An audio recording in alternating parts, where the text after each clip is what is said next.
小鸟们也来参加旅日大熊猫樱桃帮姐妹回国后的第一个生日会了。这个小鸟是不是同一只啊？是在给两姐妹飞鸟传信吧，嘿嘿。在这个重要的日子，首先感谢梁帮妈妈和永明老爹，将英帮、桃帮两姐妹带到这个世界，向他们致以敬意，也希望梁帮和永明身体健健康康。来看看两姐妹如何吃回国后的第一个生日蛋糕吧。小桃子的蛋糕上主要是胡萝卜和苹果，蛋糕主要是桃粉色的，应该是根据名字来做了不同颜色。看得出来，小桃子还是很满意的，吃着吃着就背过身，埋头狂炫了。小英的蛋糕这时候也抬了出来，这一次小英不躲猫猫了，直接正面开吃。注意到了吗？小英的蛋糕上面竟然有柠檬，哈哈。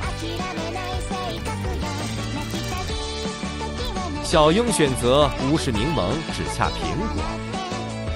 在苹果堆和胡萝卜堆里挑出苹果来可不容易，小英一直靠着舌头来舔出苹果来。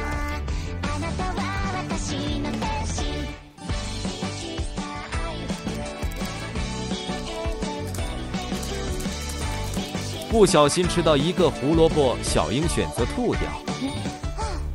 其实小英也想把蛋糕掀翻，但没成功。桃子在吃完所有果果和胡萝卜后，给了大家正面。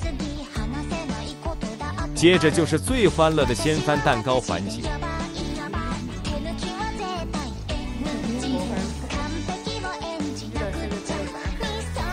再给大家来个美美的挠头。黑白小鸟来恭贺两姐妹生日快乐了！祝英帮、桃帮熊生顺遂，健健康康，快快乐乐。小英最后还是吃了一些胡萝卜，哈哈。这个小鸟一直在这里，我怀疑它真的会传话。小英吃着吃着还啃起了脚。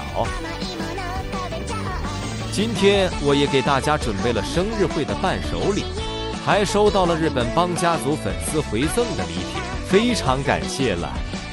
我准备的礼品还有10份左右会在云日馆随机掉落。